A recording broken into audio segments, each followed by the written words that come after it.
ठीक है बेटा।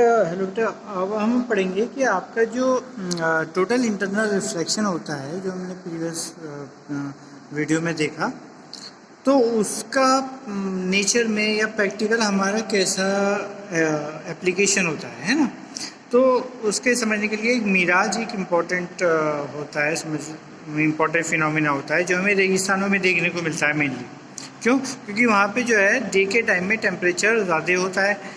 टेम्परेचर होने की वजह से जो जैसे ये एरिया है ना, तो ये टेम्परेचर ज़्यादा होने की वजह से जो एयर है वो आपकी ऊपर चली जाती है, लाइट होती है, लाइट होके ऊपर चली जाती है और नीचे आपकी रेयर मीडियम बन जाता है ना। जब हवा ऊपर चली गई, नीचे रेयर खाली रह गया, तो कंपैरेटिवली डेंसर रेयर मीडियम हो गया, तो डेंसर ऊपर हो जाता है, रेयर नीचे हो जाता है। अब जब जो टॉल ट्री है उससे आपकी रेज चलती हैं, है ना, हमें दिखता कब है? जब हमारी जो रेज हैं किसी चीज़ से, ऑब्जेक्ट से टकरा के हमारी आइज़ पर पड़ती हैं, तब हमें दिखता है। तो अगर कुछ नहीं होता है, मीडियम नहीं होता, तो सीधी रेज आपकी सीधी यहाँ पे आती। लेकिन अब मीडियम में चेंज हो गया, रिफ्रैक्टिव इंडेक्स में चेंज हो गया, तब इसमें देखिए अब आपकी रेज जब यहाँ से चली, है ना, तो इसको अगर हम ये वर्टिकल हो गया और इसी पॉइंट पर अगर हम ये एक हॉरिजॉन्टल लाइन खींच लेते हैं, है ना, तो ये लाइन और ये नॉर्मल है, तो ये इंसिडेंस एंगल हो गया, है ना, और ये आपका हो गया रिफ्रैक्टेड एंगल, है ना।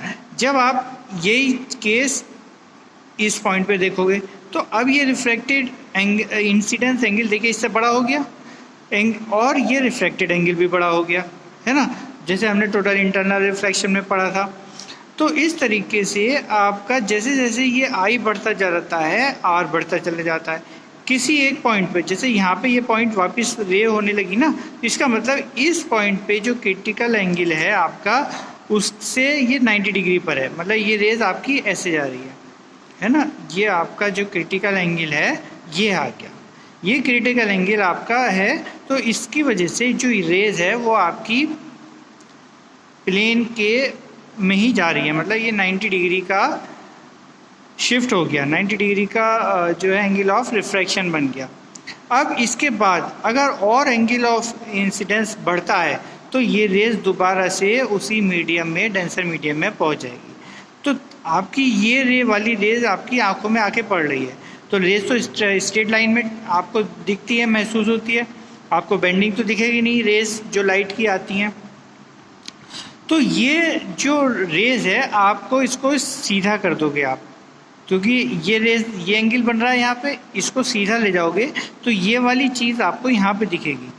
तो दूर से आदमी को देखने को लगेगा कि जैसे वो पानी के नीचे इसकी परछाई देख रहा है, तो उसे लगेगा दूर से ये पानी है, यहाँ पे पानी है, ठीक है। जबकि एक्चुअली में जब वो पास आएगा तो रेज उसको सीधी दिखने लगेंगी, क्योंकि पास होगी, तो ये इफ़ेक्ट जो मिराज वाला इफ़ेक्ट है वो ज़्यादा एक्टिव नहीं होगा, तो इसकी वजह से ये आपका जो है सीधा दिखने लगेगा, और फिर उसे महसूस होगा, तब उसे असलियत पता चलेगी कि यहाँ पे पानी नहीं है, it's was just a Miraj.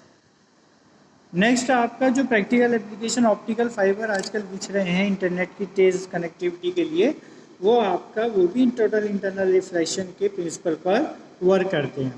इसमें क्या होता है, इनका जो ये मटेरियल होता है क्लैडिंग, इसको कहते हैं क्लैडिंग, और ये होता है बीच का कोर मटेरियल होता है। तो कोर डेंसर मीडियम होता है, क्लैडिंग आपका रेयर मीडियम होता है ना। तो डेंसर, और ये इसके अंदर जहाँ से स्टार्टिंग कर रहे हो आप, लाइट फीड कर रहे हो इसके अंदर ऑप्टिकल फाइबर, वो जो एंगल बनाता है सबसे पहले उसको इस एंगल पर, ऐसा नहीं कि सारी रेज हम किसी भी एंगल पे अंदर इसके फीड कर देंगे, हम इसको एक पर्टिकुलर एंगल पे ही अंदर इसके जो है लाइट इनपुट करते हैं, जिससे आपकी जो है ये जो टोटल इंटरनल ये जो एंगल बनाए आई, है ना, ये एंगल आपका जो इस पेयर के लिए, कोर क्लैडिंग पेयर के लिए जो आपका क्रिटिकल एंगल है उससे ज़्यादा हो, क्योंकि जब ज़्यादा होगा क्रिटिकल एंगल से तभी तो वो वापस अपनी ओरिजिनल मीडियम में आएगी। अगर क्रिटिकल एंगल से कम होगा ये एंगल, तो ये आपके इसके अंदर पेनिट्रेट करके बाहर निकल जाएगी, है ना।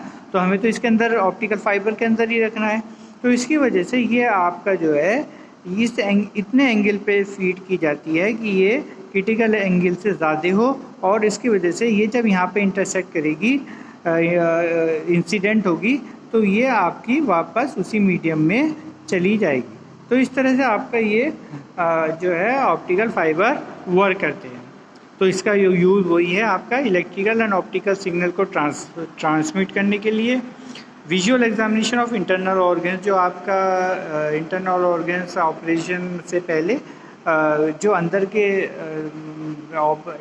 ये लेज़र डालते हैं अंदर, तो अंदर के ऑर्गन्स को स्टमक, इंटेस्टाइन, इसोफेगस, ये सब का विजुअल एग्जामिनेशन आपको दिख जाते हैं, इसका स्टेटस क्या है, मतलब अंदर कोई ज़ख़म तो नहीं है, कुछ क्लॉट तो नहीं है किसी तरह का, है ना बेटा।